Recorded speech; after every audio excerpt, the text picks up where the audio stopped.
اللہ رب العزت کو یہ بات بہت پسند ہے کہ اس سے مانگا جائے. ہر چیز کے لیے امید اسی سے لگانی چاہیے.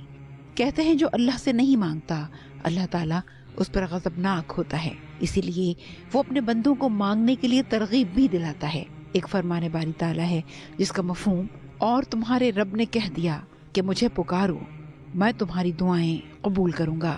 اللہ سے دعا مانگنے کا دین میں بہت بلند مقام ہے. ایک روایت میں ہے کہ آپ صلی اللہ علیہ وآلہ وسلم نے یہاں تک فرما دیا کہ دعا ہی عبادت ہے. بے شک دعا بیچارگی و عاجزی کا اظہار ہے. اللہ پاک کی قدرت کے سامنے اپنی کمائیگی کا اظہار عبادت کی اصل روح ہے. یقیناً ایک حدیث کے بقول دعا مومن کا ہتھیار، دین کا ستون اور آسمان کا نور ہے. رحمت خداوندی کا دروازہ ہر وقت اور ہر کسی کے لیے کھلا رہتا ہے. کوئی بھی شخص جب چاہے بغیر کسی روک ٹوک کے التجا کر سکتا ہے. انسان اللہ پاک کے تمام اسماء مبارک کے ذکر سے اپنے رب کی جانب رجوع کرتا ہے اور اس کی مکمل اطاعت کرتے ہوئے اس کی جاہ و حشمت کے سامنے سر بسجود رہتا ہے. اللہ کے 99 اسماء الحسنہ کے خواص اور برکات کیا ہیں اور دعا کے آداب، کیفیت، واجبات اور سنتیں کیا کیا ہیں، دیکھیے آج کی شو صبح سویرے سما کے ساتھ میں. السلام علیکم and a very good morning.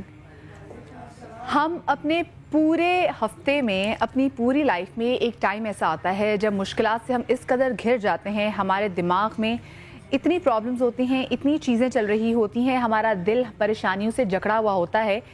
اتنے میں ہمارا جو سسٹم ہے، جو انسان ہے، وہ ایسا لگتا ہے کہ ہمارا سسٹم ہینگ ہو گیا ہے، ہمارا سسٹم آگے بڑھ نہیں رہا. جب آپ کے کمپیوٹرز میں، آپ کے فون میں مسئلہ آتا ہے تو آپ کیا کرتے ہیں؟ یا تو فون بند کر دیتے ہیں، ری اسٹارٹ کرتے ہیں اس کو، یا پھر اس کو ریفریش کرتے ہیں. اسی طریقے سے ہماری زندگی میں جب بہت مسائل آ جاتے ہیں اور ہم بہت گھبراہٹ کا شکار ہو جاتے ہیں، ہم نہیں فیصلہ کر پاتے کہ کیا صحیح چیز ہے، ہمیں کس سمت میں جانا چاہیے، تو اس وقت ایسا ٹائم ہوتا ہے جب ہمارے سسٹم کو بھی ریفریش ہونے کی ضرورت ہوتی ہے. اور ریفریش اور ہم اپنے سسٹم کو اپڈیٹ صرف اسی صورت میں کر سکتے ہیں جب ہم اللہ پاک سے رجوع کریں. پورے ہفتے میں جو چیزیں بھی چلی آ رہی ہوتی ہیں، ہم اپنی پرسنلی اور پروفیشنلی جو مشکلات ہوتی ہیں، ان سب کو لے کر آج کا دن ہم نے سوچا کہ کیوں نہ ایک طرح سے، ویسے آپ لوگ بہت ڈیٹاکس کرتے ہیں، روحانی ڈیٹاکس کے بارے میں تو ہم بات ہی نہیں کرتے، کیونکہ روحانی ڈیٹاکس اگر نہ ہو تو ہم بہت ہی لاغر ہو جائیں گے. جب ہم لاغر ہو جائیں گے تو ہم اچھے مورلز نہیں دے سکیں گے. سو آج کا شو ہے ہمارے روحانی ڈیٹاکس پہ. اور بہت سارے لوگ، ہم جب اللہ سے ہمیں رجوع کرنا ہوتا ہے تو ہمیں ایک ہی طریقہ نظر آتا ہے، وہ ہوتا ہے کہ ہم اللہ سے دعا کریں. جب کوئی چیز مانگنی ہوتی ہے نا، زیادہ تر تبھی ہم اللہ کو یاد کرتے ہیں جب ہمیں دعا کرنی ہو. وہ لوگ جو نماز 5 وقت کی نہیں پڑھتے ان کو تب یاد آتا ہے، کوئی پریشانی ہوتی فوراً جا کے نماز کریں گے، سجدہ کریں گے، دعا کریں گے اور پھر اللہ سے مانگیں گے. یہ نماز کی بات آ گئی. لیکن دعا ہمیں نہیں کرنی آتی. ہمیں لوگ کہتے ہیں ہماری دعا قبول نہیں ہو رہی. میں کہتی ہوں ہمیں دعا کا ڈھنگ نہیں آتا. تو دعا پر بات کریں گے اور ساتھ میں اللہ پاک کے اسم گرامی کے حوالے سے بات کریں گے کہ ہم کس طریقے سے اس کو دعا میں انکارپوریٹ کر کے ہم کہاں اس کا استعمال کر سکتے ہیں. جو ہمارے بہت ہی معتبر گیسٹ ہیں، میں ان کا آپ کو تعارف کراتے چلوں. ہمارے ساتھ علامہ حاجی حنیف طیب صاحب بیٹھے ہوئے ہیں، ساتھ میں ان کے مفتی شہریار داؤد صاحب بیٹھے ہیں، ان کے ساتھ مولانا اقبال نقشبندی صاحب ہیں، اور ہماری بہت ہی پیاری بہن یہاں پر عائشہ بلال بھی ہیں، اور تھوڑی دیر بعد ہمیں فرحانہ اویس صاحبہ بھی جوائن کریں گی. السلام علیکم جی اینڈ ویلکم ٹو دا شو. جیسے میرے وہ اپنی طرف سے دل کی بھی تھوڑی بہت بڑھاس نکالی اپنی چھوٹی سی تمہید میں، قد بڑی ہو تمہید ہوگی. تو لیکن وہی مسئلہ ہے، اگر حاجی صاحب شروع کریں، جب چاہتے ہیں میڈیٹیٹ کریں، اللہ سے ایک کنیکشن بنائیں اور پھر دعا مانگیں، تو ہمیں اس دعا کے آداب نہیں آتے کہ ہم کیسے اللہ سے دعا کریں. بسم اللہ الرحمن الرحیم.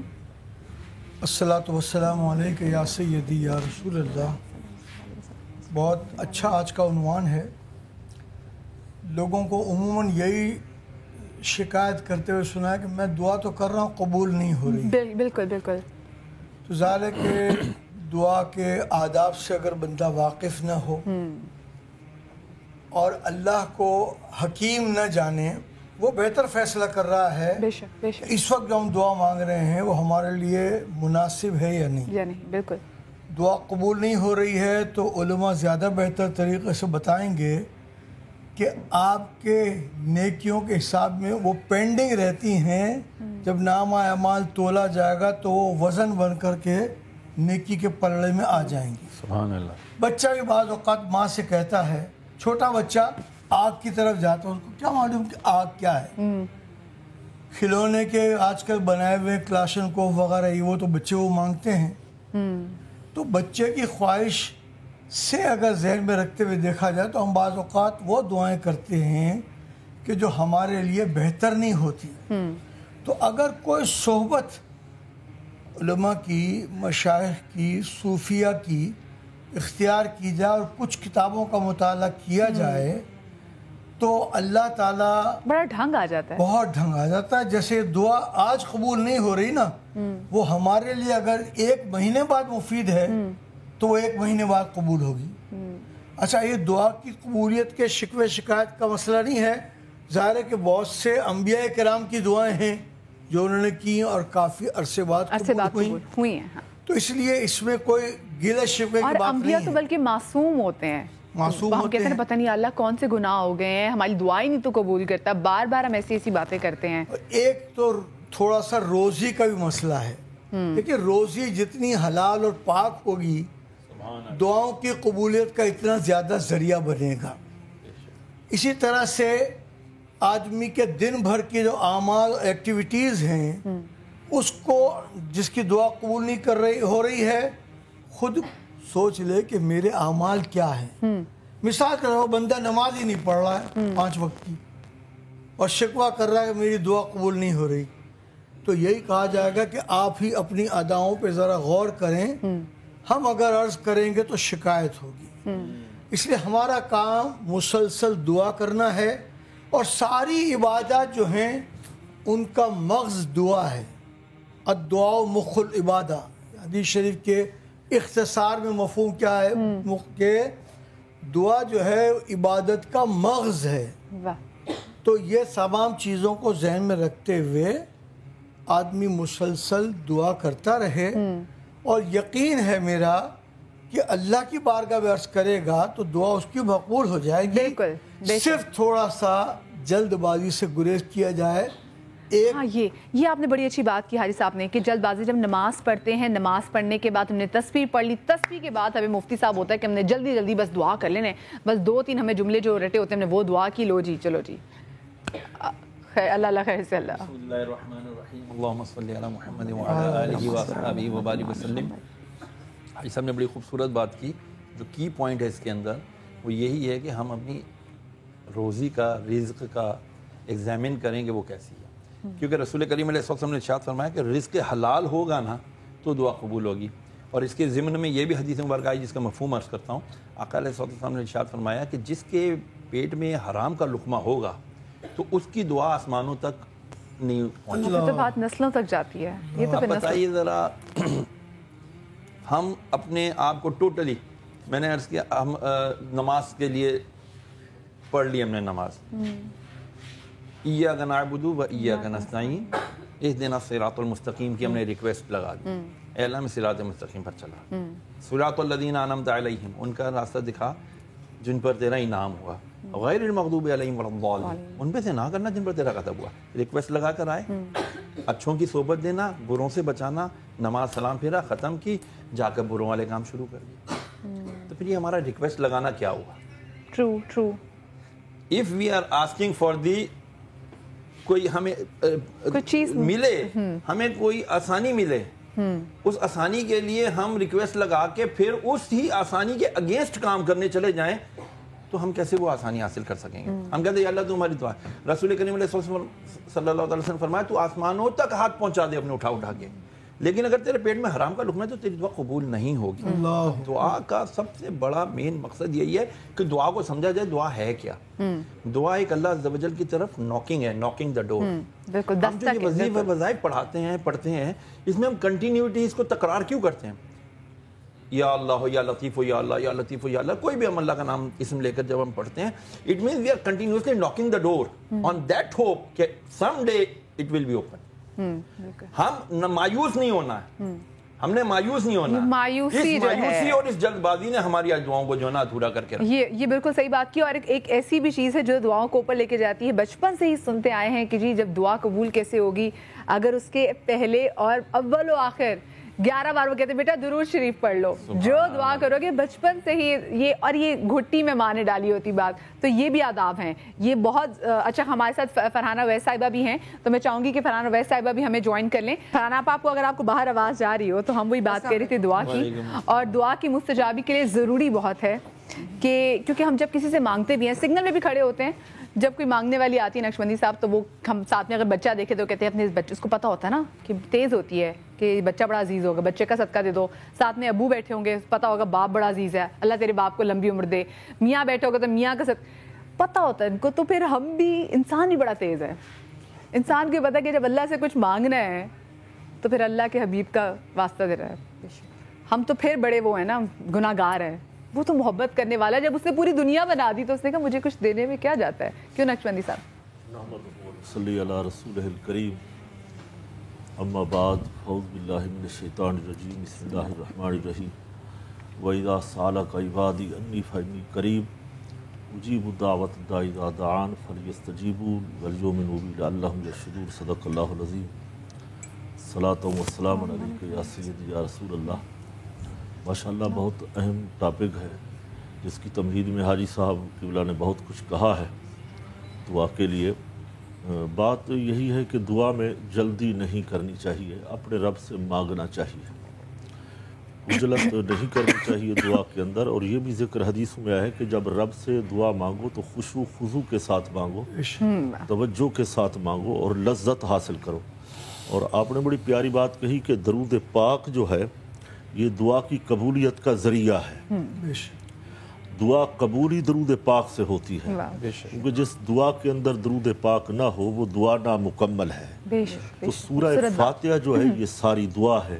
اللہ تعالیٰ کے جو اسماء مبارک ہیں وہ سارے دعا میں شامل ہیں.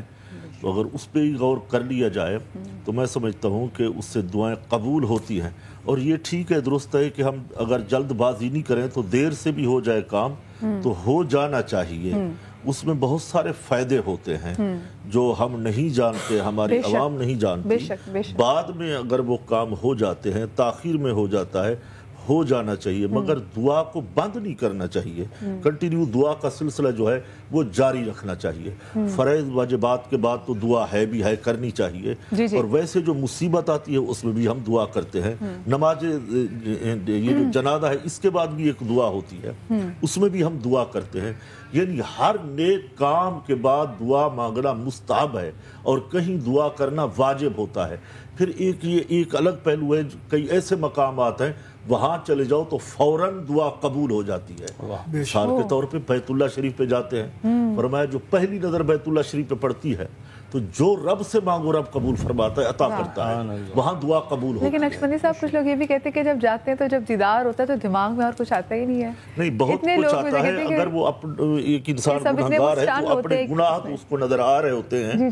حکم یہ ہے کہ وہاں یہی کہا جائے, بزرگوں نے کہا, تصوف اہل تصوف نے کہا, صوفیاء کرام نے کہا کہ جب ہی پہلی نظر بیت اللہ شریف پہ پڑے سب سے پہلے یہی کہنا چاہیے, پروردگار میں جو دعا مانگوں میری قبول کر لینا. عائشہ, جو ہماری بہنیں بہت سارے میں دیکھ رہی ہیں دعا میں وہ کہاں جا کے غلطی کر دیتی ہیں, کیونکہ جب ہم عجلت کی بات کی کہ جی جلدی جلدی میں دعا کی کر لیتی ہیں عجلت میں کہ یہ ہو جائے وہ ہو جائے, بس دعائیں تو اس سے بھی زیادہ جلدی بھی دے دیتی ہیں. تو یہ کہاں آپ کو لگتا ہے کہ کہاں ہم تھوڑی بہت غلطی کر جاتے ہوں گے؟ بسم اللہ الرحمن الرحیم. چھوٹا سا بچہ ہوتا ہے, ہم اس کو تمام دعائیں سکھا رہے ہوتے ہیں.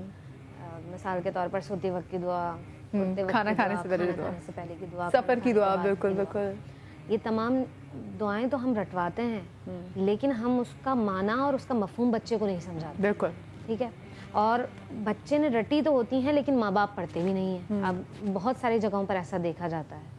تو ہمیں حضور نبی رحمت صلی اللہ علیہ وآلہ وسلم کی احادیث کریمہ سے یہی پتہ چلتا ہے کہ جب ایک ایک اسٹیپ پر آپ کو دعائیں سکھائی گئی ہیں تو یقیناً یہ مومن کا ہتھیار ہے. حضور کی حدیث سے ثابت ہے کہ دعا جو ہے وہ مومن کا ہتھیار ہے. آپ جب تکلیف میں ہوتے ہیں, پریشانی میں ہوتے ہیں, اپنے رب کو پکارتے ہیں, اور پھر وہ رب کیسا ہے جو اپنے بندوں سے 70 ماؤں سے بھی زیادہ پیار کرنے والا. وہاں ماں سے ایک بار مانگے, ماں کو ہوتی خواہش ہوتی ہے اس کو دے دو, فوراً دے دو. اور وہ رب تو ہمیں ہماری ماؤں سے 70 گنا زیادہ چاہنے والا ہے.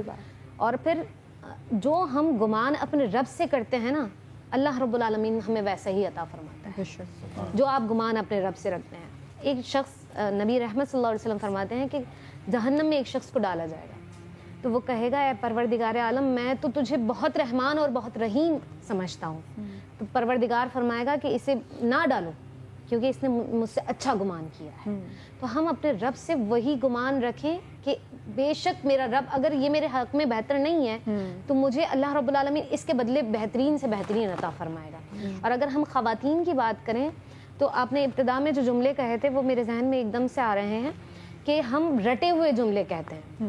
دعا مانگنی ہے تو وہی جو رٹے ہوئے ہیں ہمارے الفاظ, وہی ہم نے دعا کے لیے جب ہاتھ اٹھائے تو وہی مانگنا ہے. نہیں, اپنے رب سے ایسے مانگے جیسے آپ جب کسی سے کچھ چاہتے ہیں تو ہم کہتے ہیں کہ بھائی میرا یہ کتنا اچھا بنا کے لفظوں میں باس سے بھی کوئی چھٹی مانگنی ہو نا تو پوری سٹوری سوچ کے جاتے ہیں کہ یہ 5 چیزیں ہیں, یوں کرنا پھر چھٹی ملے گی.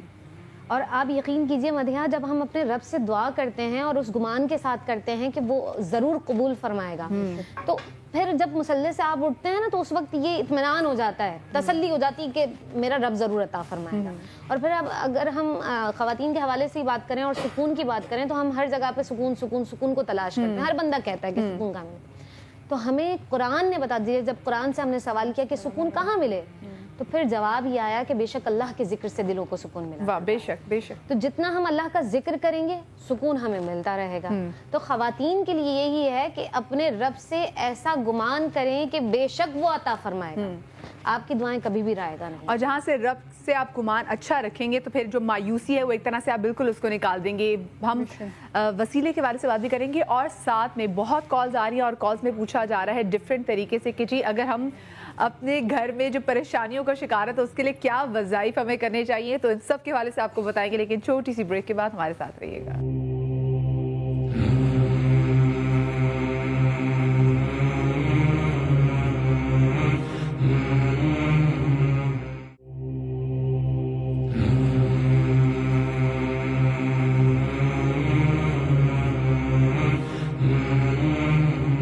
Welcome back after the break. اور بہت ساری ایسی کالز ہیں کیونکہ ہمارے ملک میں اگر بے روزگاری دیکھی جائے تو بہت زیادہ ہے. گھر میں کوئی نہ کوئی ایک شخص ایسا ضرور ہے جس کے لیے ماں ہر وقت مصلی پہ ضرور بیٹھی دعا کر رہی ہوتی ہے کہ اللہ پاک میرے بیٹے کو روزگار عطا فرمائے. یہ بہت ساری ایسی بہنیں, اب اتنا ٹیلنٹ ہے ملک میں لیکن بے روزگاری بہت زیادہ ہے. تو اس کے حوالے سے میں چاہوں گی حارث صاحب کو یہ کیا وظیفہ کرنا چاہیے کیونکہ بڑی بہت پریشانی ہے لوگوں میں. یہ جو تھوڑی سی گفتگو پہلے چل رہی تھی وہ 2-3 حوالوں سے مزین کرنا چاہتا ہوں. ضرور. یہ جو ہے نا کہ درود شریف سے پہلے درود شریف پڑھ جائے, پھر دعا کی جائے, پھر درود شریف پڑھ جائے. اور بھی روایتیں ہیں کہ سیدنا فاروق اعظم رضی اللہ تعالیٰ کی بڑی اس میں اہم روایت ہے. ایسے پہلی مرتبہ خانہ کعبہ کو جب وہاں حاضری دے اور دعا کرے کہ مجھے مستجاب الدعوات بنا دے, اب میں جو دعائیں کروں سب قبول ہو جائیں, وہ امام اعظم ابو حنیفہ رضی اللہ تعالیٰ کا ارشاد ہے, طریقہ ان کا ہے. پھر اس کے بعد ماں کا ذکر آیا. دیکھیں نا, کوئی مثال کے طور پر 40 سال کا فرد ہے, 40 سال میں بچپنے کے بعد ذرا بڑا ہوا تو ماں کا منہ کو ستانا شروع کیا. 20-25 سال جتنا دکھ پہنچا سکتا تھا اس نے پہنچایا. لیکن مثال کے طور پر شب برات آ گئی اور اس نے ان علماء سے سن لیا کہ آج جا کر معافی مانگو. وضو کیا, ماں کے قدموں کو پکڑ لیا جا کر اور کہا میں نے بہت ستایا, بہت نافرمانی کی ہے, لیکن آج صدق دل سے میں آپ سے معافی مانگتا ہوں. میں نے آپ کے پاؤں پکڑ لیا اور رونا شروع کر دے. کہاں 20-30 سال کی اس کی حرکتیں 20-30 سیکنڈ بھی ماں نہیں لگاتی ہے. کہتے بیٹے رو مت, میں نے تیرے کو معاف کر دیا. بالکل. اس لیے ذرا سا ان چیزوں کے ساتھ دعا کو مزین کر دیا جائے اور دعا کا ایک فیکٹر اور ذہن میں رکھا جائے. جیسے آپ نے بیگرز کے بارے میں بات کی تھی نا, اللہ تعالیٰ یہ دیکھ رہا ہے کہ یہ مجھ سے دعائیں مانگ رہا ہے اور اس کو میں نے دولت دی, کیا اس نے کبھی یتیم کو کھانا کھلایا, کسی غریب کی مدد کی, کسی غریب کی ایجوکیشن کا انتظام کیا, کسی کو ہاسپٹلائز کرنے کے لیے کچھ کام کیا، تو اللہ کی رحمت کو اپنے جانب متوجہ کرنے کے لیے اللہ کے غریب مسکین پریشان حال بندوں کی مدد کرنا بہت زیادہ ضروری ہے. جتنا اس پر کنسنٹریشن ہوگا اتنا ہی اللہ تعالی ہم پر کرم فرمائے گا. یہ تو پچھلے دو باتوں کے کنیکشن کے طور پر میں نے کچھ باتیں فرمائیں تاکہ ہمارے ناظرین اور سامعین اس بات کو ذہن میں رکھیں کہ جو دعائیں ہماری قبول نہیں ہو رہی وہ ہمارے حق میں بطور نیکی محفوظ ہیں. سبحان اللہ. جب نامہ اعمال تولا جا رہا ہوگا اور گناہوں کا پلڑا بھاری ہو جائے گا تو اس میں وہ پینڈنگ والی دعائیں جو ہیں وہ ہمارے نیکی کے پلڑے میں ڈالی جائیں گی تو وہ قبول ہو جائیں گی. اس تصور کو ذہن میں رکھنے سے فائدہ یہ ہوتا ہے آدمی شکوہ شکایت نہیں کرتا. اچھا اس میں بھی ہوتا ہے میں نے پرائیویٹ جاب کرنی ہے وہ اچھا اس سے پہلے کہ میں بھول جاؤں میں تھوڑی یادداشت تھوڑی کمزور ہے لیکن روزی کے لیے مجھے کسی نے بہترین بتائی تھی بات اور اس کے بعد میں نہیں بھولی کہ رات کو عشاء کی نماز کے بعد آپ سورہ واقعہ پڑھا کریں اور اس کو عادت بنا لیں. آپ خود یہ میرا آزمودہ نسخہ ہے. آپ خود حیران ہو جائیں گے کیسے اللہ آپ کو نوازتا ہے. سو رات عشاء کے بعد جب آپ نماز پڑھیں تو اس کے بعد سورہ واقعہ ہارڈلی آپ کو 3 منٹ لگتے ہیں. Hardly 3 minute. پہلے اگر آپ کو یاد نہیں ہے تو آپ کو تھوڑا پہلے 2 دنوں میں ٹائم لگے گا. چلو 5 منٹ اگر اچھے لگ کے پڑھیں گے. لیکن سوری میں آگے بات کر رہی ہوں گو کہ آپ لوگ اتنے بڑے بیٹھے ہوئے لیکن میں نے کہا کہ ایک چیز جو میں اچھی بات ہے یہ حدیث میں ہے سورہ واقعہ کے متعلق حضرت عبداللہ بن مسعود کی حدیث ہے. جی انہوں نے سرکار صلی اللہ علیہ وسلم سے سنا تھا اور حضور نے تعلیم فرمایا تھا کہ سورہ واقعہ پڑھا کرو. اسی رزق روزی کے اوپر ایک قول حضرت علی کرم اللہ وجہ الکریم کا بھی ہے کہ فجر کی نماز کے بعد سورہ واقعہ اور سورہ مزمل سورہ واقعہ اور سورہ مزمل اور سورۃ اللیل واللیل اذا یغشا یہ 3 صورتیں اور اول آخر 11 مرتبہ درود پاک پڑھنا ہے. تو انشاءاللہ اس کا رزلٹ بہت اچھا آتا ہے.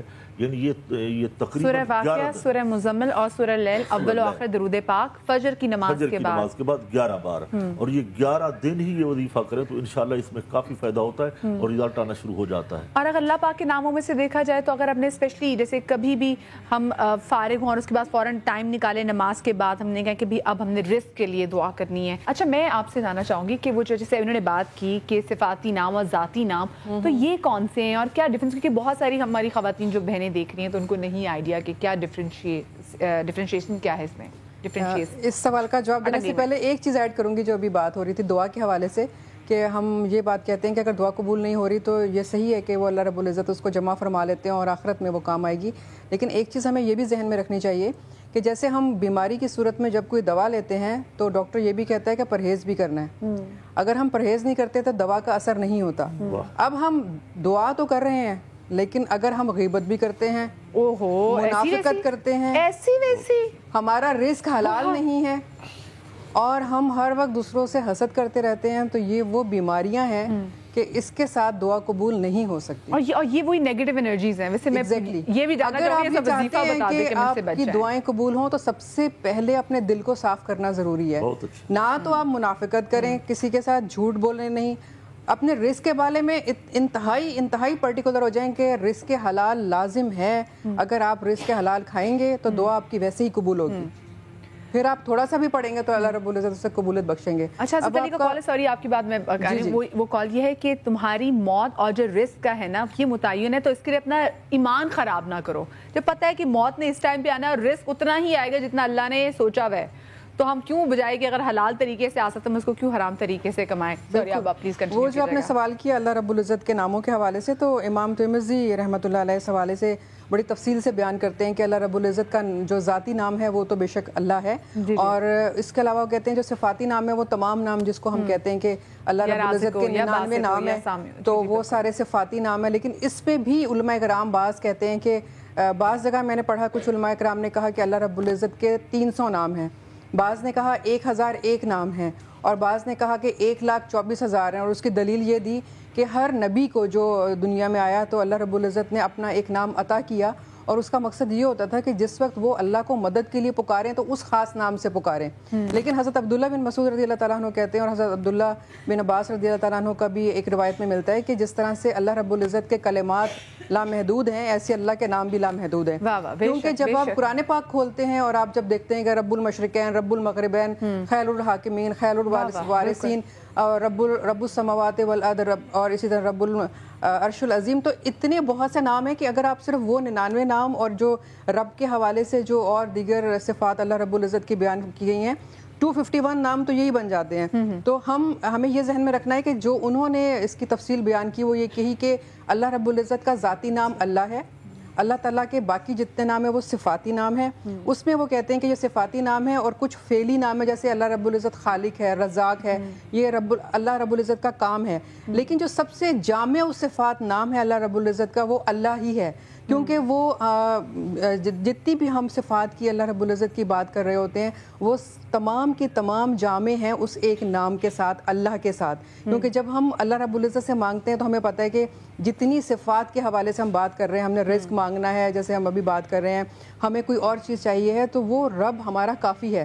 پھر ہمیں ام المومنین حضرت عائشہ صدیقہ رضی اللہ تعالیٰ عنہ کے حوالے سے پتہ چلتا ہے کہ جب انہوں نے آپ صلی اللہ علیہ وسلم سے پوچھا کہ ہم کس طرح سے اللہ رب العزت سے دعا کریں تو آپ نے کہا کہ یا اللہ، یا رحمان، یا رحیم. یہ 3 نام اللہ رب العزت کے ایسے ہیں کہ تم نے 3 بار یہ نام کہہ کے اللہ کو پکارا تو یہ ہو نہیں سکتا کہ تمہاری دعا قبول نہ ہو.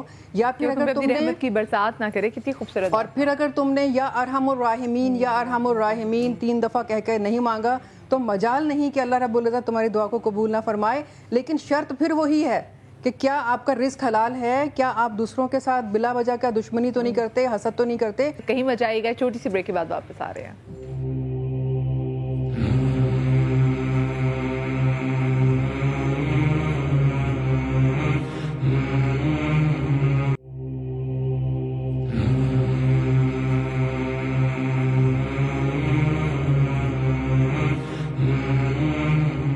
Welcome back after the break. اور بریک کے بعد ابھی ہمیں بتایا جائے گا، علامہ صاحب سے پوچھیں گے کہ جیسے وہی بات کہ ہم کسی کی بری نظر میں نہ آئیں، ہمیں نظر نہ لگے، ہمارا بچہ جو اسکول پڑھنے جا رہا ہے وہ کسی کی نظر، اس کو کوئی بری شے نظر نہ لگے. اور خواتین کو تو موسٹلی یہ بھی ہوتا ہے کہ جو ہمارے ہسبینڈ جو گھروں سے باہر جاب کرنے کے لیے جا رہے ہیں وہ کسی کی نظروں میں نہ آ جائیں، یا پھر ان کی نظروں میں ہمارے علاوہ کوئی نہ آ جائے. تو یہ سب کے لیے بتائیں گے کہ آپ کیا کیسے اور اچھے طریقے سے دعا کر سکتے ہیں. تو حصار کے حوالے سے بات کرتے ہیں حاجی صاحب. کہ حصار کے بہت سارے وظیفے ہیں، لیکن عموماً ہمارے گھروں میں آیت الکرسی جو ہے عام طور پر لوگوں کو یاد ہوتی ہے. جی. اگر ہر نماز کے بعد، رات کو سوتے وقت، گھر سے نکلتے وقت ایک آیت الکرسی کو پڑھنے میں میرے خیال میں 1 منٹ سے کم ہی لگتا ہے. جی بالکل. جن کو یاد ہے وہ اگر پڑھتے رہے نا تو یہ خود بخود حصار کے لیے اللہ تعالیٰ اس پڑھنے سے ہم پر حصار کرنے کے لیے فرشتوں تک کو مامور فرما دیتا ہے. یہ بندہ میرے سے پناہ چاہ رہا. کرتی ہیں آپ لوگ؟ یہ آپ لوگ خواتین نہیں کرتی ہیں؟ زبردست زبردست. یہ بندہ جو ہے میرا بندہ چاہ رہا ہے کہ اس کو حصار میں رکھوں میں، اور جب اس نے آیت الکرسی پڑھ کر مجھ سے مدد مانگی ہے تو فرشتے مامور ہو جاتے ہیں کہ اس کو حصار بھی لے لیتے ہیں. ظاہر اس طرح کی باتیں لوگ جو سمجھتے ہیں بہت لمبا ٹائم نہیں لگتا. ایک مرتبہ کوئی بھی سامنے گھڑی رکھ کر پڑھے within a minute اس کی آیت الکرسی پوری ہو جائے گی. تو we have in a day 24 hours. اور اس میں ہر ایک میں 60 منٹ 1 گھنٹے میں. تو only you have to spare 1 minute 5 times a day. اتنا لمبا چوڑا نسخہ نہیں ہے، لیکن اس سے جو حفاظت ہو جاتی ہے. اچھا مفتی صاحب تھوڑا کیونکہ دیسی سوال ہے اور میں بھی کافی ماشاءاللہ سے دیسی ہوں، تو اچھا یہ ہوتا ہے کہ جب کچھ لوگ آیت الکرسی پڑھنے کے بعد جو حصار باندھنے کے لیے جو 3 دفعہ تالی بجاتے ہیں تو کیا وہ صحیح ہوتا ہے؟ ہر ایک اپنا شاید طریقہ ہوتا ہے. مجھے آیت الکرسی پڑھی ہے، میں نے کہا پوچھ لیا جائے، ایک سوال آیا تو میں پوچھ لیتی ہوں. تالی بجانے کی تو ویسے ہی ممانعت ہے، اور آپ نے بڑی تالیاں بجواتے، شکر آج نہیں ہے.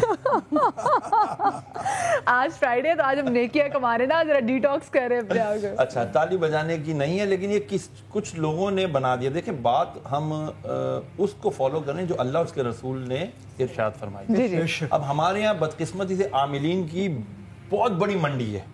اللہ اکبر. ہاں ایسا منڈی ہے, ہر دیوار پہ کسی نہ کسی عامل کے بارے میں لکھا ہوگا. یعنی ایک تو آپ کو سب سے کمزور پاکستان میں لوگ ملیں گے کمرشل, اور پھر وہ عاملین ملیں گے, محبوب قدموں میں آپ کے فوراً آ جائے گا, خود کے قریب رزق نہیں آتا بیچارے کے.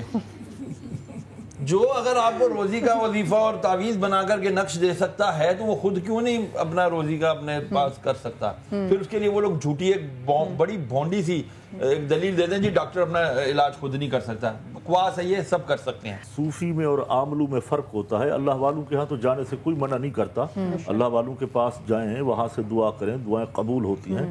اور یہ جو عاملین بڑے بڑے بورڈ بنا کے بیٹھے ہوتے ہیں, کوئی کالا بابا, کوئی پیلا نیلا, بنگالی الگ الگ ہوتے ہیں, ان کے الگ الگ جو ہے نا کاروبار ہوتے ہیں. پہلی بات ایک بات چل رہی تھی کہ حسد, بغض, کینہ, یہ تمام معاملات ہیں تو یہ گناہ ہیں.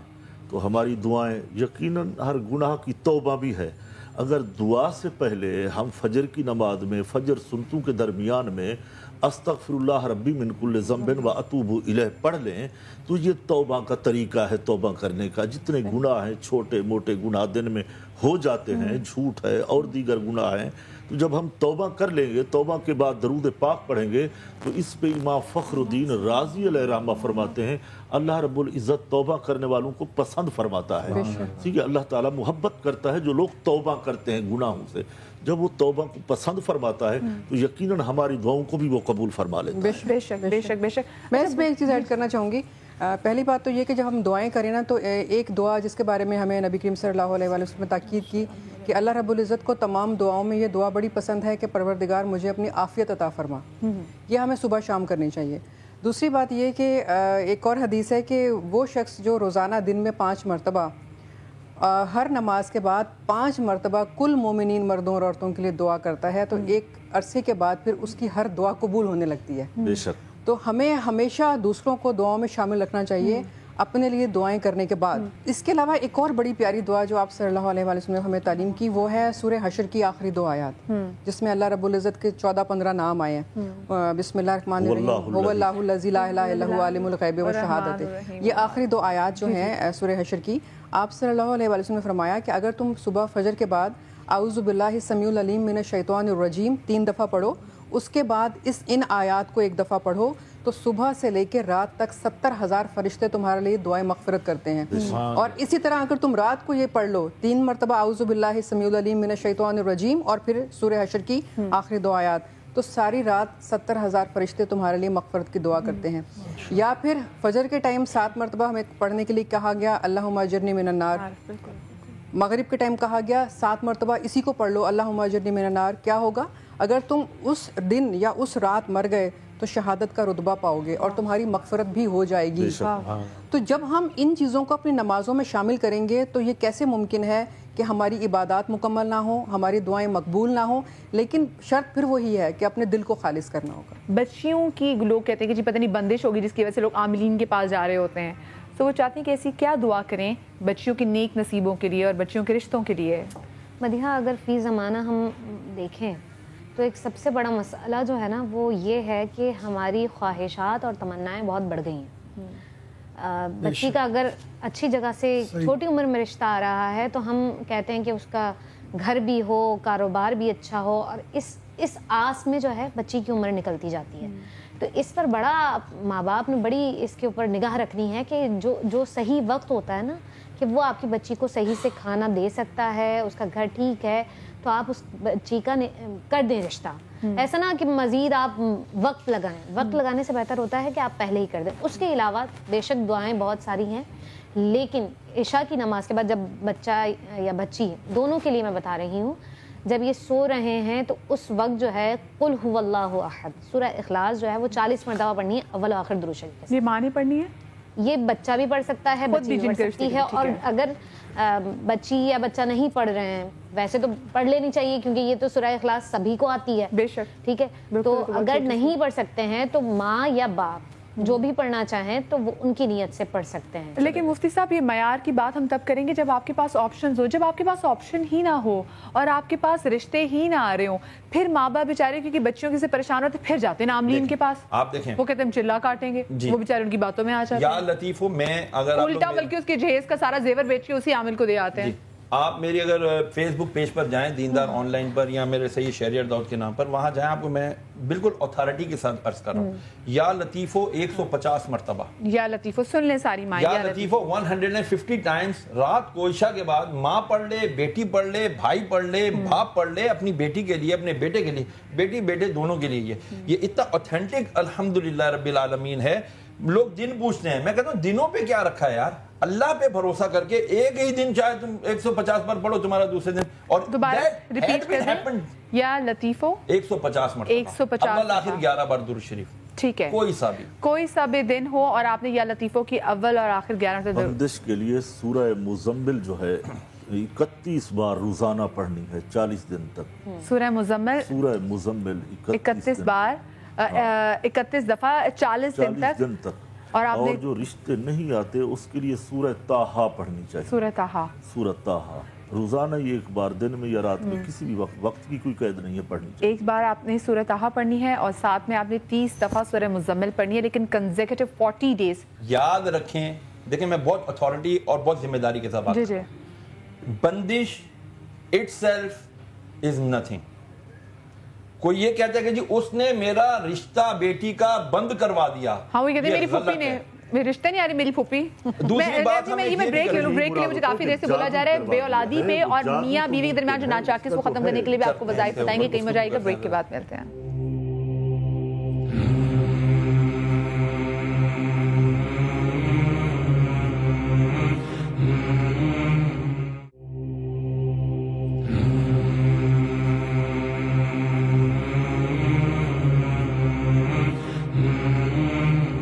Welcome back after the break. اور بریک کے بعد بندش کے حوالے سے ہم بات کرتے ہیں, کیونکہ بندش پہ ہی ہمارا جو باتوں کا سلسلہ ٹوٹا تھا وہیں سے شروع کروں گی. کیونکہ ہم لوگ کوئی کام نہ ہو رہا نا, نوکری نہیں ہو رہی, بندش. پھوپھی کے بیٹے کا بڑا مقابلہ تھا, پھوپھی نے بندش کرا دی, شادی نہیں ہو رہی, او ہو آپس میں نا بنتی نہیں, فلاں نے جہاں پہلے رشتہ ہوا تھا نا انہوں نے اس کی بندش کرا دی, اس لیے کہیں شادی نہیں ہو رہی. سب سے آسان ہوتا ہے بندش کا ورڈ, جس پہ کوئی بندش لگا دے. شیطان جو ہے جی جی اس نے تو اللہ سے کہہ رکھا ہے کہ میں چھوڑوں گا نہیں تیرے بندوں کو. یہ وسوسے پیدا کرتا ہے, اس وسوسے کے نتیجے میں یہ ساری گفتگو ہوتی ہے. وہی وسوسے پھر جعلی عاملوں کے پاس بھی لے جاتے ہیں اور بے تحاشا اس سے بربادی کے آثار پیدا ہوتے ہیں. ایسے ایسے مکروہ کام بعض لوگ کرتے ہیں کہ ظاہر ہے کہ بندہ اللہ سے پناہ ہی مانگ سکتا ہے. اصل بنیاد جو ہے نا وہ سب سحر جادو بعد میں بات کریں ضرور, لیکن بات بنیادی یہ ہے پراپر وقت پر جب رشتہ آیا تھا, جیسا بہن نے کہا وہ ٹھیک تھا, لیکن آپ ناپ تول کے آشاری نظام میں برتر اور بہتر کے چکر میں پڑ کر کے اس وقت آپ نے وہ صحیح رشتہ قبول نہیں کیا. میں تو ماؤں کے پاس بھی گیا ہوں کہ اماں آپ کی 4 بیٹیاں بیٹھی ہوئی ہیں, اس کا بھائی کا رشتہ بیٹے کا کر دو. تو بولے نہیں پہلے بیٹیوں کا کروں گی. میں نے کہا بیٹیوں کا اگر اللہ نے یہ منظور کر رکھا ہے کہ بھائی کا پہلے ہوگا پھر رحمت کا دروازہ کھلے گا, تو آپ نے رحمت کا دروازہ کیوں بند کر رکھا ہے؟ نتیجہ یہ ہوا کہ جس بندے کا میں ذکر کر رہا ہوں, نام تو نہیں لے رہا, وہ بغیر شادی کے اس دنیا سے چلا گیا. 4 بہنیں اب تک رشتے کے بغیر بیٹھی ہیں. یہ جو فضول قسم کی چھوٹی چھوٹی بحث ہے نا, کیونکہ یہ بھی ذہن میں رکھنا چاہیے کہ آنے والی بچی بھی تو رزق کا دروازہ کشادہ کرتی ہے, وہ آپ کے گھر میں رحمتیں لے کر کے آ رہی ہے. اس لیے یہ جو خواہشات کا ہے اس کی کوئی اینڈ نہیں ہے. آدمی حل بھی مزید میں پڑھا تھا اور بھی آنے دو, اور بھی آنے دو, اور بھی آنے دو. میں ایسے لوگوں کو جانتا ہوں کہ جو ارب پتی تھے, کرپشن کرتے رہے, کھرب پتی بن گئے. اب دونوں میاں بیوی کینسر میں پڑے ہوئے ہیں, پیسہ کون کھائے گا؟ تو یہ اصل میں پیسہ ہمارا تو وہ ہے جو ہم نے اللہ کی راہ میں اور اپنے اوپر جائز طریقے سے خرچ کر دیا. باقی جو ہمارے پاس ہے, آنکھ بند ہونے سے پہلے لوگ اسیسمنٹ کریں گے, یہ چیز میں لے لوں گا, یہ چیز میں لے لوں گا, یہ چیز میں لے لوں گا. تو اس کیفیت سے پہلے خوش نصیب وہ ماں باپ ہیں جو ان چیزوں کا فیصلہ پہلے کرتے ہیں.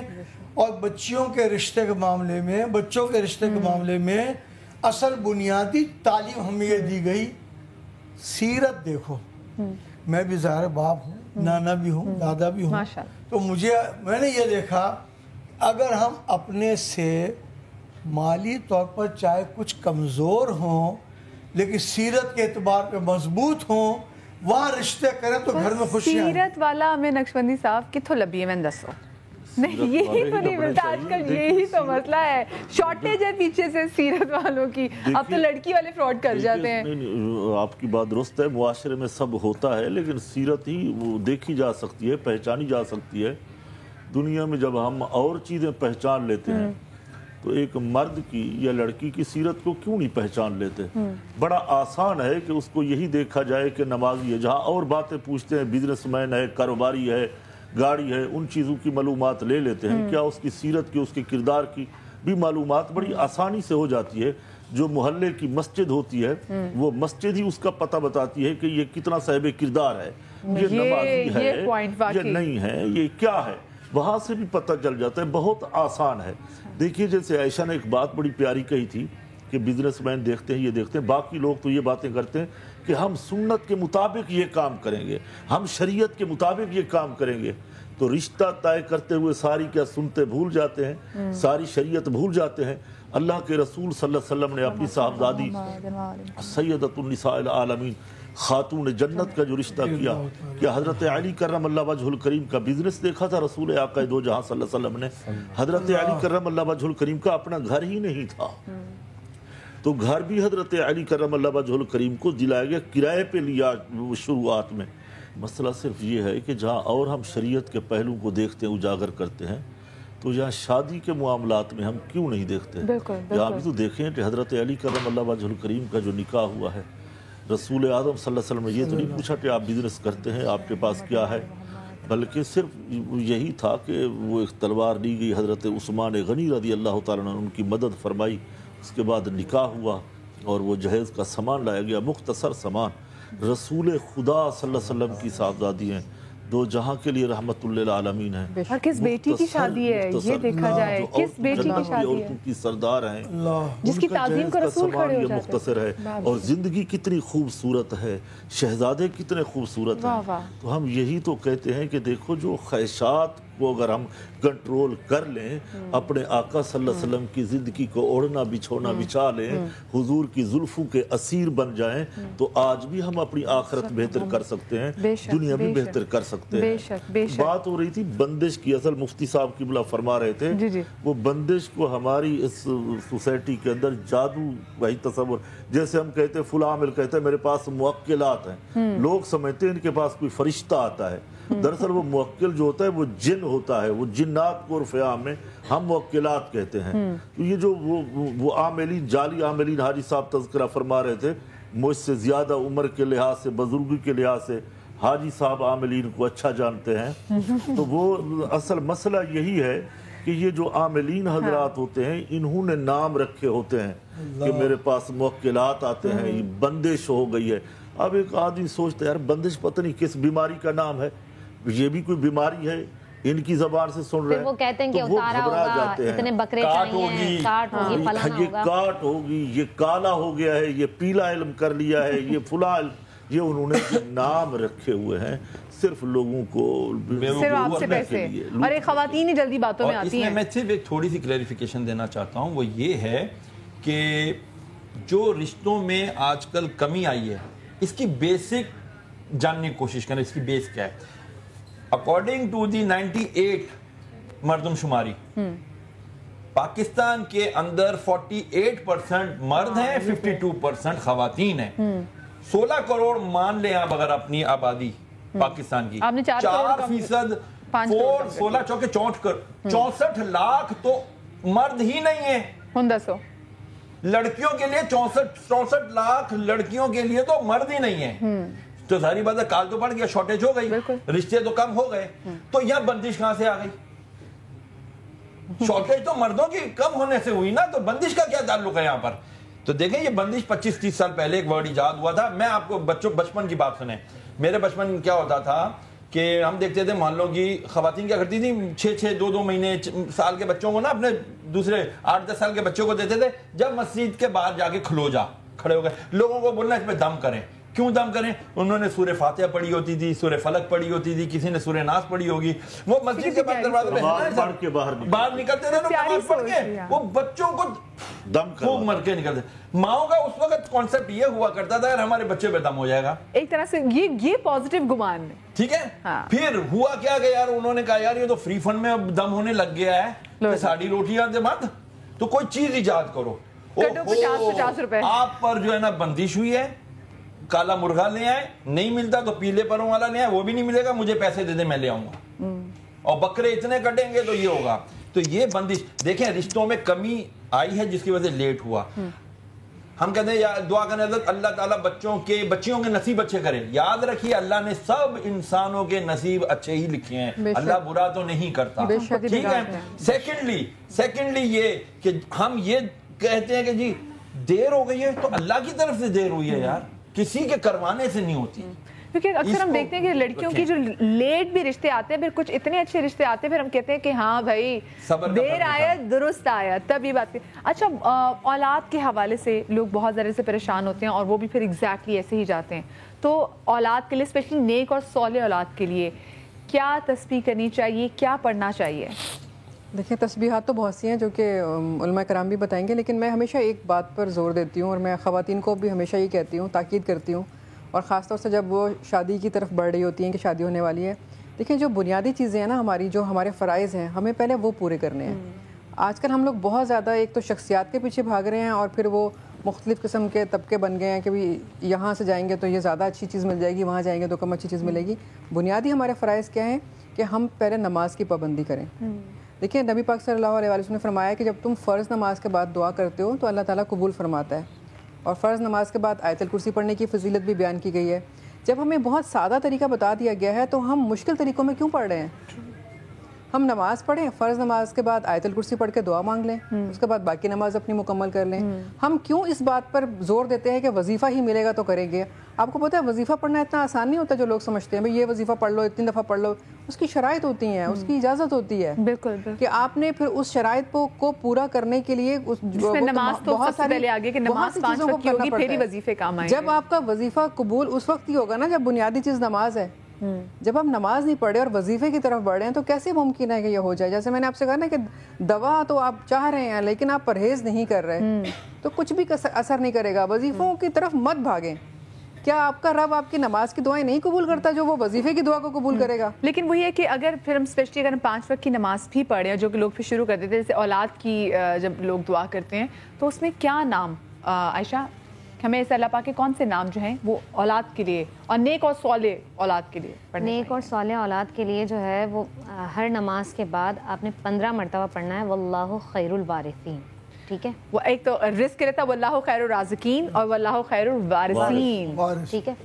اور ایک اور چیز میں آپ کو بتاؤں کہ اگر بچہ نافرمان ہے آپ کا تو صبح جب آپ فجر کی نماز سے فارغ ہو جاتے ہیں تو بچے کی پیشانی پر ہاتھ رکھ کر یا شہیدو 21 مرتبہ اول آخر درود شریف. کتنا ہی نافرمان بچہ ہوگا وہ بالکل صحیح ہو جائے گا. واہ کتنی زبردست ایک یہ روحانی ٹپ جو ملی ہے کہ اگر جو آپ کے بچے آپ بہت نافرمان ہیں تو صبح فجر کے بعد اب کسی بھی وقت جیسے جب وہ سو رہا ہو, ہاں جب وہ سو رہا ہے یا لیٹا ہوا ہے اس کی پیشانی پر ماں ہے تو وہ اپنا ہاتھ رکھ کر یا شہیدو 21 مرتبہ اول آخر درود شریف کے ساتھ پڑھ کے ختم کر دیں. بالکل ٹھیک ہو جائے گا بچہ, بالکل ٹھیک, گارنٹی کے ساتھ. بالکل. اور واللہ خیر الوارثین یہ اولاد کے لیے. اور جو آج کل لوگ یہ میں اکثر سنتی ہوں جب مجالسوں میں یا ہم جب اکٹھے ہوتے ہیں بہت سے لوگ تو ہم جب درس و تدریس کی محفلیں ہوتی ہیں کوئی بڑا بیٹھا ہوتا ہے تو یہ دعا کی جاتی ہے, ٹی وی میں بھی سن رہے ہوتے ہیں کہ اللہ ان کو اولاد نرینہ عطا فرمائے. تو مجھے سمجھ میں نہیں آتی کہ بیٹی کے لیے ویسے ہم یہ دعا کیوں نہیں مانگتے کہ اللہ ہمیں صحیح ہاتھ پیر سلامت, اللہ ہمیں صحت و سلامتی کے ساتھ بچہ دے. ہم یہ دعا کیوں نہیں مانگتے؟ دعا تو ویسے یہی کرنی چاہیے کہ اللہ تعالیٰ اولاد عطا فرمائے. جی. اور پہلے اگر بیٹی گھر میں پیدا ہوتی ہے تو بھی سرکار دو عالم صلی اللہ تعالیٰ علیہ وسلم یاد آتے ہیں. بیٹی بہت رحمت ہے. بے شک بے شک. سیزنڈ پرانے ماں باپ سب جانتے ہیں کہ دیکھیں بیٹا پڑھنے جائے گا, ملازمت بھی کر لے گا, کھیلنے بھی جائے گا, ماں باپ کے دکھ کا بنیادی سہارا بیٹی ہوتی ہے. اس لیے ٹھیک ہے بیٹے کی خواہش اس لیے بھی ہوتی ہے کہ وارث کے طور پر ایک بچہ چاہیے، بیٹا چاہیے جو پڑھ لکھ لے، پھر سارے نظام کے گھر کو چلانے کے سلسلے میں ماں باپ سے ٹریننگ حاصل کر لے، تو نرینہ اولاد کے لیے دعا مانگنے میں کوئی حرج نہیں ہے. لیکن اولاد بالفرض اگر بیٹی پیدا ہوئی ہے تو بھی اتنا ہی انسان کو خوش ہونا چاہیے، اور یقیناً اس خوشی کے طفیل اللہ تعالیٰ ان بچیوں کے بھی اچھے رشتے عطا فرمائے گا. میں تو جو اس وقت تجاویز دے رہا ہوں یہ علماء تو اپنے علم دین کی بنیاد پر بتا رہے ہیں، میں ایک مشاہداتی ایک عام انسان کے طور پر عرض کر رہا ہوں. مثلا میرا ایک بیٹا اور 3 بیٹیاں ہیں، سب کی شادی ہو گئی، سب اپنے گھر پر خوش ہیں، سب کے اولاد ہو گئی. تو اس لیے کبھی یہ نہیں سوچنا چاہیے، اور سائنٹیفکلی پروون ہے کہ اگر کسی خاتون نے مسلسل بیٹیوں کو جنم دیا ہے تو شی از ناٹ ایٹ فالٹ. بالکل، یہ تو اس کا قصور نہیں ہے. یہ بہت اچھی طرح ذہن میں رکھیں کہ اگر ایک بیوی کے ذریعے 3 4 5 بیٹیاں بھی پیدا ہو گئیں تو اس کا مطلب اس نے آپ کو جنت میں جانے کا ایک پازیٹیو راستہ دے دیا کہ ان کی خدمت کرو، اچھی ان کی ٹریننگ کرو، اچھے رشتے کرو، تو تمہارے لیے جنت بالکل سرٹیفائیڈ ہے. تو اس لیے خوش اور مطمئن ہونا چاہیے. ہاں البتہ بندہ یہ خواہش تو ضرور رکھتا ہے. میں ایسے لوگوں کو جانتا ہوں کہ اللہ نے جن کو بیٹے دیے ہیں وہ روتے رہتے ہیں کہ بیٹی بھی دے. اور ویسے میں بیٹی ہوں تو جو میرے پیرنٹس کے ساتھ جو کنیکشن جو مجھے لگتا ہے جو میں ان کی بھائی بھی بہت کرتے ہیں، لیکن اپنے آپ کو میری بڑی بہن کو میں دیکھ کے لگتا ہے کہ اللہ میاں بیٹی بہت ضروری ہوتی ہے، کیونکہ جو بیٹی جس طرح سے ماں باپ ایک طرح سے جیسے ایج بڑھتی رہتی ہے نا تو بیٹی ماں باپ کی آگے سے ماں بن جاتی ہے. پہلے بیٹی تھی اور پھر اوپر ماں بن جاتی ہے. ایک چھوٹی سی بریک لے رہے، بریک کے بعد واپس آئیے گا کہیں نہ.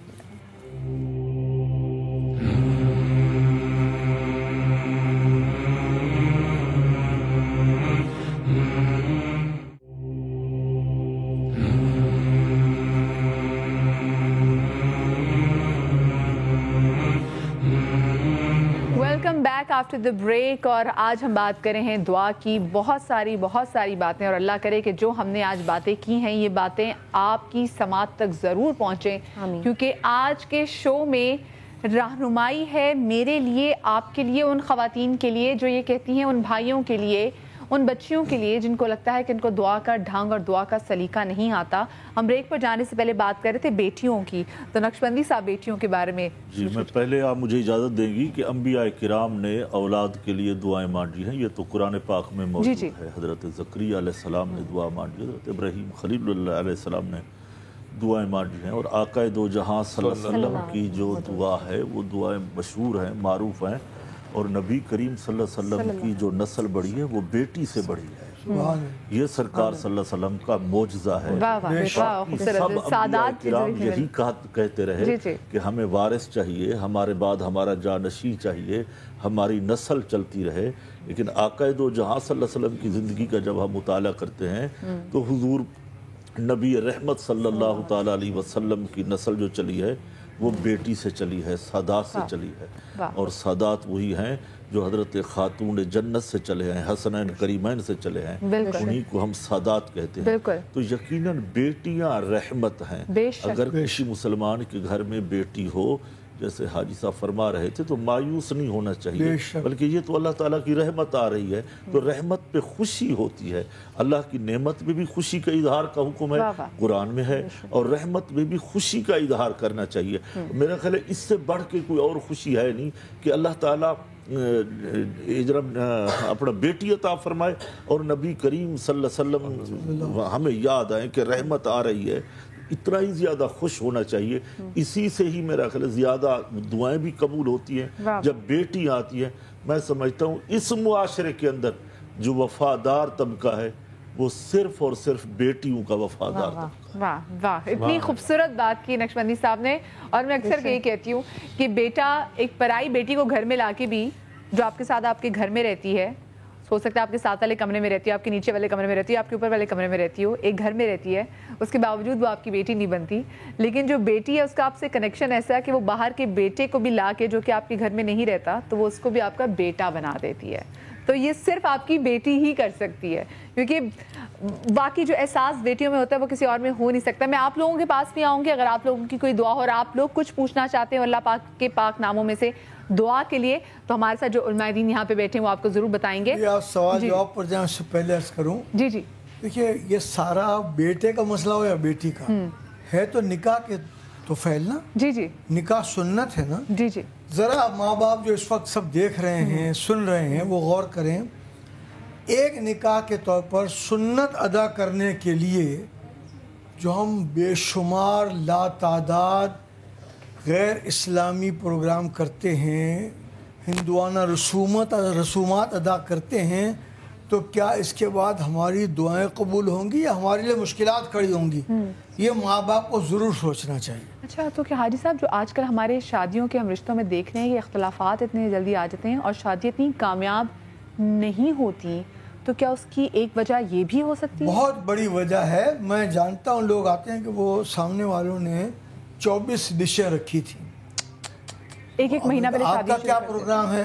بولا ظاہر ہے 26 تو میں رکھوں گا.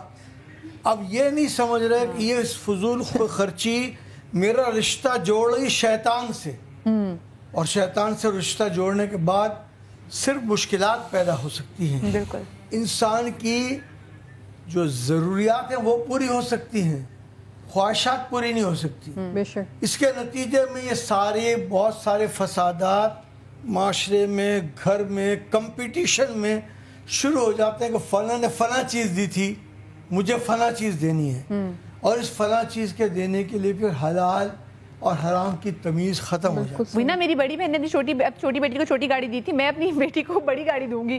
یہ اس کے میاں بولتے ہیں اب میں نے کس سے رشوت لینی ہے, میرے بیٹی کو بڑی گاڑی دینی ہے. ایک چیز اور مدیہ اس میں کہ ہم لوگ جب اس طرح کے جب کوئی کام کرنے جاتے ہیں بچوں کی شادی کے حوالے سے, تو پھر وہ پہلے ایک محفل غزل بھی ہونی چاہیے اور میوزک کی کوئی محفل ہونی چاہیے.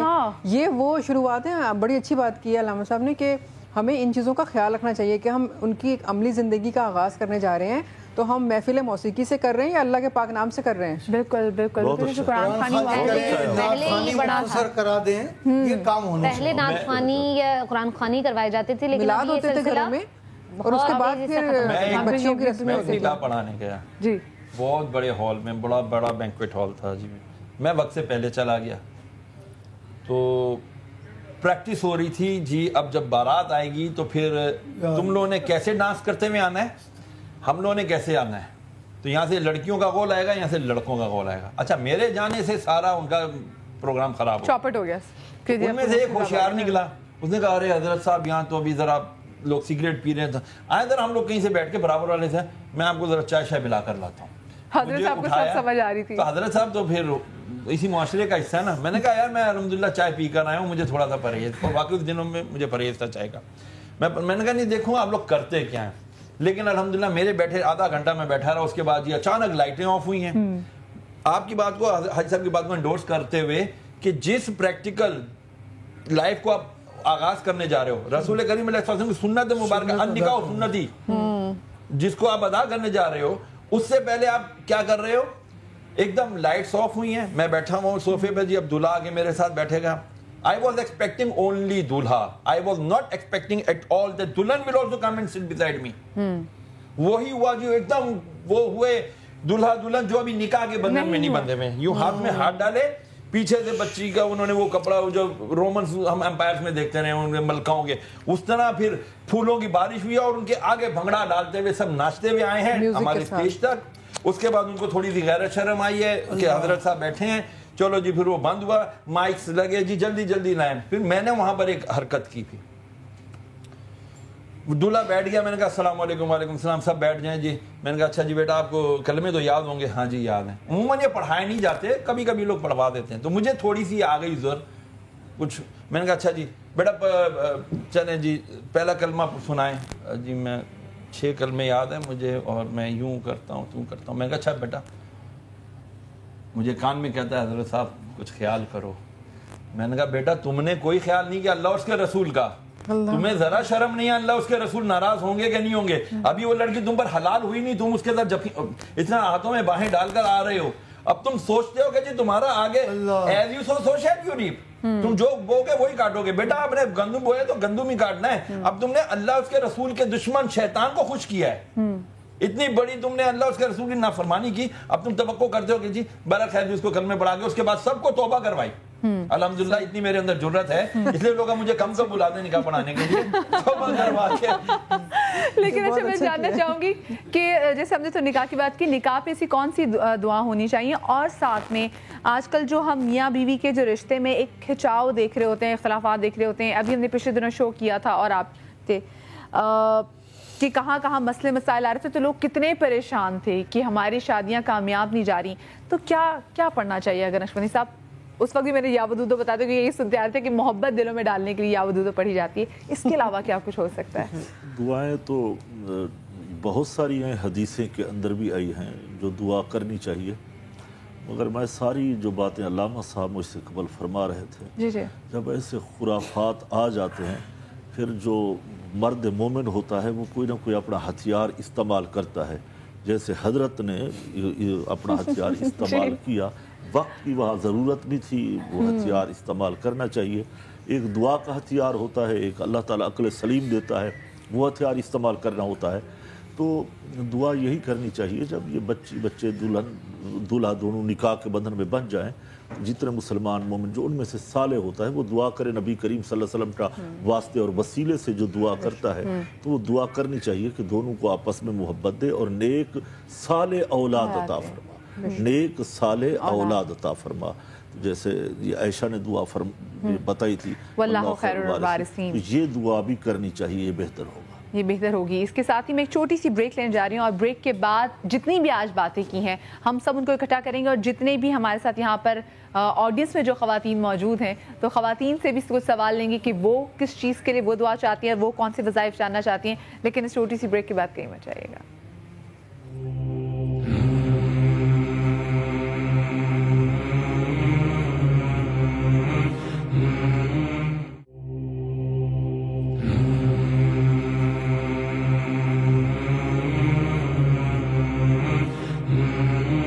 Welcome back after the break. اور بریک کے بعد آڈینس سے میں کچھ سوال لوں گی. جی السلام علیکم. جی وعلیکم السلام. جی کیا پوچھنا چاہیں گے آپ؟ میں مولانا صاحب سے یہ پوچھنا چاہ رہی تھی کہ 8 مہینے ہو گئے میرے ہسبینڈ کی نا جاب کا لیٹر دیا ہوا ہے، جی سائن ہونے رہ گئے، وہ سائن نہیں ہو پا رہے ہیں. سائن نہیں ہو پا رہے، تو ایسا کیا کیا جائے؟ مفتی صاحب آپ بتائیے. بھائی اگر ان کا کام رکا ہوا ہے تو آپ کو چاہیے کہ آپ اپنے شوہر سے کہیں کہ ایک تو وہ استغفار کریں، توبہ کریں کہ نہ جانے کس وجہ سے ان کا کام رکا ہوا، جو رکاوٹ آئی ہے. ٹھیک ہے. دوسری ایک آیت کریمہ ہے، ربی انی لما انزلت الی من خیر فقیر، یہ میں آپ کو پروگرام کے بعد چاہیں تو لکھ کے دے دوں گا. ربی انی لما انزلت الی من خیر فقیر 120 مرتبہ یہ پڑھیں، یہ لکھوا لیجیے 120 ٹائم میں لکھوا دوں گا انشاءاللہ. تو یہ جب آپ دعا پڑھ کے خود پڑھیں تو دعا کریں، پھر اس کے بعد روزانہ عشاء کے بعد پڑھ لیں، 12 دن آپ کنٹینیو اس کو پڑھیں، انشاءاللہ رکا ہوا کام آپ کا ہو جائے گا انشاءاللہ. جی پوچھنا کچھ چاہتے آپ پوچھنا. جی السلام علیکم. وعلیکم السلام. یہ مجھے پوچھنا تھا، میرے شوہر جو بھی کام شروع کرتے ہیں شروع میں تو ماشاءاللہ سے صحیح چلتا ہے، اس کے بعد اچانک کچھ نہ کچھ تو جیسے کہتے ہیں نظر یا کوئی مصیبت پرابلم آ جاتی ہے، رکاوٹ آ جاتی ہے کوئی نہ کوئی. اس کے لیے کوئی ایسا وظیفہ بتائیں.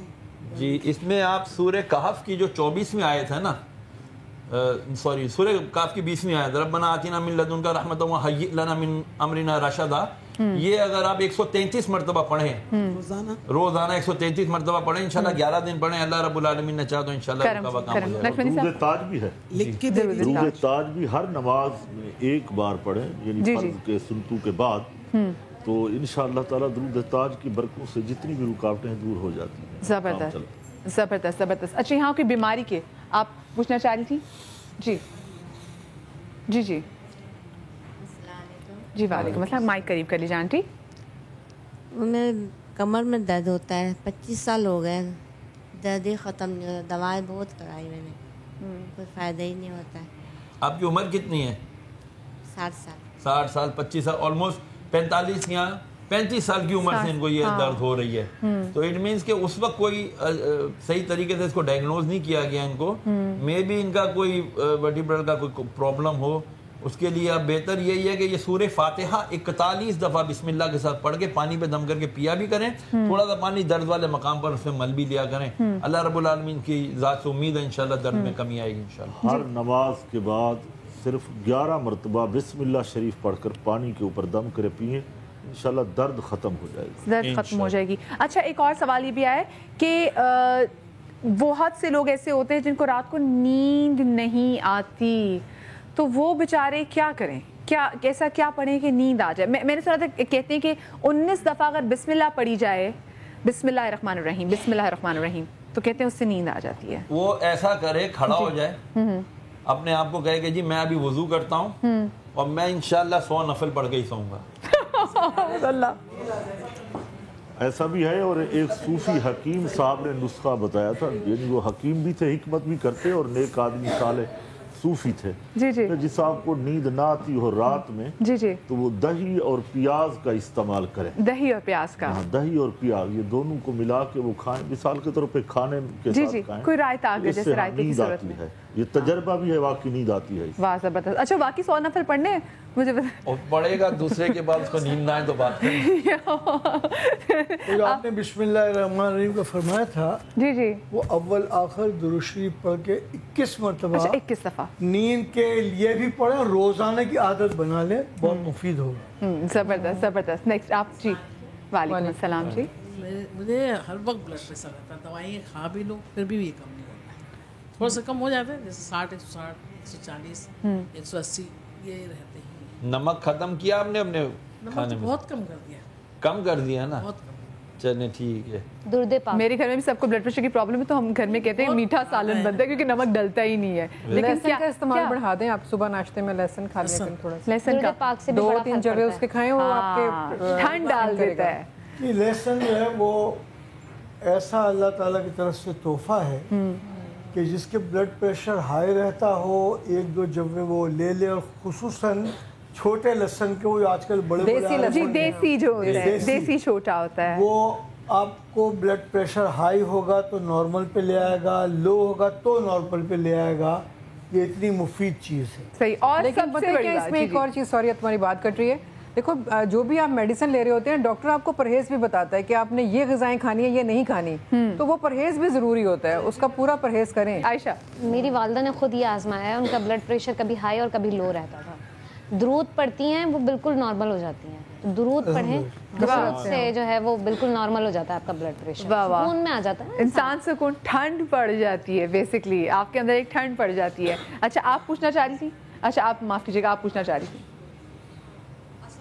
وعلیکم السلام. مجھے یہ پوچھنا تھا کہ میرے فادر کی جاب تھی گورنمنٹ کی, اور ڈیو ٹو ان کا انتقال ہو گیا, تو یہ تھا کہ میرے بھائی تھے, مطلب مجھ سے بڑے چھوٹے ہیں, تو کہا کہ ان کو جاب ملے گی. اب یہ کہ ڈاکیومنٹس تیار ہو گئے, سب کچھ ہو گیا, مطلب 9 سال ہو گئے ہیں, اور حالانکہ گورنمنٹس میں تو یہ ہوتا ہے کہ حق ہے نا میرے میرے بھائی کا نا, تو ان کو ملنی چاہیے, لیکن نہیں مل رہی. مطلب ڈاکیومنٹس سب کچھ تیار ہے, کہتے ہیں کہ ہاں آپ کو ملے گی, لازمی ملے گی. آگے جاتے ہیں ڈاکیومنٹس, اس کے بعد پھر دوبارہ پیچھے آ جاتے ہیں. لیکن تاخیر کا شکار ہو گیا بہت, ان کا بہت زیادہ رکاوٹ. اس کو کیا کہیں گے, سرکاری کام ہے, آپ سرکار میں رہیں. ویسے یقیناً بات درست ہے کہ امپلائیز سن کا ایک کوٹا ہوتا ہے, لیکن اس معاشرے میں جب یہ پتہ ہوتا ہے نا کہ ایک ہمارے پاس امپلائمنٹ ہے, تو اس کے لیے بد نیتی سے کمانے کے معاملات اتنے زیادہ راغب ہو جاتے ہیں. اس لیے روزانہ کثرت سے گھر میں درود شریف پڑھنے کی صورت میں اللہ تعالیٰ ضرور ان کو ملازمت عطا فرمائے. اور جیسے انہوں نے پہلے مفتی صاحب نے بھی بولا تھا, اور نقشبندی صاحب نے بھی, کہ استغفار کی تسبیح بہت کریں, کہ پتہ نہیں ایسی کیا چیز ہے جو کہ رکاوٹ بن رہی ہے. اچھا بہت ساری ماں یہ سوال پوچھیں کہ ہم ایسی کیا تسبیح اور پڑھیں کہ جو ہمارے بچے ہیں جو پڑھائی میں تھوڑے بہت ویک ہیں بیچارے, تو ان کے لیے کیا پڑھا جا سکتا ہے؟ ٹیوشن کا تو پہلے اہتمام نہ کریں, میں تو یہی عرض کروں گا, سب سے پہلے ٹیوشن چھڑوائیں اس کو. لوگ کہیں گے یار یہ عجیب بات کر رہا ہے, لوگ کہتے ہیں ٹیوشن پڑھاؤ. میں کہتا ہوں پرسنل اٹینشن پیرنٹس میں سے فادر یا مدر دے, اس کو بٹھائے, اگر اس کی بڑی بہنیں ہیں تو بٹھائیں, پڑھائیں. دوسری بات, یا قویو 101 مرتبہ ہر نماز کے بعد بچہ خود پڑھے بچہ نہیں پڑھتا ماں پڑھ لے, والد پڑھ لے, کوئی بڑا بھائی وغیرہ پڑھ لے, اس کے دم یا قویو, اس کا حافظہ انشاءاللہ العزیز تیز ہوگا. ٹھیک ہے, اس کے ساتھ ربی زدنی علما, اس کو بھی کم از کم 41 ٹائم پڑھے, تو 111 دفعہ یا 101 مرتبہ اور نمبرز میں رکھے اس کو, ایٹ لیسٹ 41 ٹائم پڑھے, اور اس کو ضرور بالضرور اپنے بچے کو پڑھ کے دم کر دیا کریں, یا پانی کی بوتل تیار کر کے رکھیں, تھوڑی تھوڑی دیر بعد اس کو بولیں ایک ایک 2 سپ لیتا رہے. Thirdly whenever they go to the examination hall, تو اس وقت جو تیار کیا ہوا ہے, جو پڑھا ہوا ہے انہوں نے, رب اشرح لی صدری ویسر لی امری واحلل عقدۃ من لسانی یفقهوا قولی, یہ حضرت موسیٰ علیہ السلام کی دعا ہے. یہ پڑھیں گے نا تو ایسا یہ نہ سمجھنا کوئی بچے کہ یار ہم نے کچھ بھی نہیں یاد کرنا تو پھر ہم نے یہ دعا پڑھنی تو ہمارے پین نے خود لکھنا ہے. نہیں نہیں, جو آپ نے یاد کیا ہوا ہوگا وہ انشاءاللہ آپ کے پیپر پہ آ جائے گا. میں تو اپنی امی کو نا ایگزامینیشن ہال کے باہر بٹھاتی تھی, کہتی امی آپ قرآن پڑھتی نہیں, بیچاری امی بیچاری وہ بھی آکیپائڈ ہوتی تھی ہر وقت. اچھا, آپ اولاد نرین جاتے جاتے کیونکہ آپ کہتی کہ آپ اولاد نرینہ کے حوالے سے علماء, ہر ماں کی خواہش ہوتی ہے یا باپ کی بھی خواہش ہوتی ہے کہ اس کے ہاں اولاد نرینہ بھی ہو اور جو ہے اس کے ہاں بیٹی کی بھی ولادت ہو. تو جو اولاد نرینہ کے طلبگار ہیں ان کے لیے علماء فرماتے ہیں کہ کوئی اگر اس یہ نیت کرے کہ میں اپنے ہونے والے بچے کا نام محمد یا احمد رکھوں گا, حضور کے نام پر رکھوں گا, تو اس کے ہاں بیٹے کی ولادت ہوگی. اور ایک حدیث میں آپ کو سناتی ہوں, حضور فرماتے ہیں کہ میری تعظیم, میرے نام کی تعظیم کی نیت سے اگر کوئی اپنے بچے کا نام محمد یا احمد رکھے, اللہ پاک اس کے باپ کو جہنم کی آگ سے جو ہے وہ بری فرما دیتا ہے. بس شرط ہے کہ پھر اس محمد یا احمد جو کہ آپ کے ہاں پیدا ہو اس کی تربیت بھی اچھی کی جائے. جاتے جاتے ایک اور بچی کا سوال, ان کو پلیز ان کے پاس مائک دے دیجیے جلدی سے. جی آخری سوال جلدی سے. السلام علیکم. وعلیکم السلام. کوئی اپنا اگر دور چلا جائے تو ان کے لیے کیا وظیفہ پڑھنا چاہیے؟ کوئی اپنا دنیا میں رہتے ہوئے دور چلا جائے یا ویسے دور چلا جائے؟ دنیا میں رہتے ہوئے. آپ سے بہت اچھا سوال ہے. تو کیا نقشبندی صاحب کیا کیا جائے, کیا وظیفہ پڑھا جائے کہ وہ جو دور چلیں گے بابا؟ فرمائیں گے کوئی دور چلا جائے جو روٹ کر چلا گیا ہے, تو ایک اور دو اس کے اندر آتی ہیں دعائیں. ایک میں آسانی سے عرض کر دیتا ہوں کہ آپ یا مقلب القلوب قلب قلبہ الیہ, کہ اے اللہ تو اس کا دل میری طرف پھیر دے اور اس کو میرے پاس لے آ. اس کا سادہ سا مفہوم عرض کر دیا ہے. یہ مجھ سے دعا لے لیں انشاءاللہ العزیز, میں پروگرام کے بعد ان کو تحریر کر کے دے دوں گا. یا مقلب القلوب, اے دلوں کو پھیرنے والے, قلب قلبہ الیہ, اس کا دل ہماری طرف پھیر دے. چاہے وہ باپ ہو, بھائی ہو, بہن ہو, کوئی بھی رشتہ دار ہو, دوست احباب ہو جو دور چلے جاتے ہیں, روٹ جاتے ہیں, ناراض ہو جاتے ہیں, دل پھر جاتے ہیں, تو ان کے دلوں کو اپنی طرف پھیرنے کے لیے دعا ہے. خوبصورت. بہت باقی جو دعائیں ہیں اس میں یہ ضرور ذہن میں رکھیں, درود شریف والا ایک تو جو شروع میں بات ہوئی, اس سے ایک نابینا صحابی تھے. جی وہ جب بابارگاہ رسالت میں حاضر ہوئے اور خواہش تھی کہ میری بینائی بحال ہو جائے, تو حضور نے ان کو جو دعا تجویز کی اس میں حضور کے وسیلے سے وہ دعا مانگی گئی. تو وسیلے کو کبھی نہ فراموش کریں کہ جب بھی مانگو تو وسیلے کے نبی سے مانگو, اس وسیلے سے کرم اور دوبالا ہوگا. واہ واہ واہ, سبحان اللہ سبحان اللہ. اور اللہ پاک اسی وسیلے کی وجہ سے, جس کی نتیجے میں, جس کے لیے, جس کی محبت میں, جس کے حکم میں رب الکائنات نے یہ پوری کائنات تخلیق کی ہے, ہماری بھی جتنی بھی مشکلات ہیں ان مشکلات کو دور کرے اور ہماری جائز حاجات کو پورا کرے.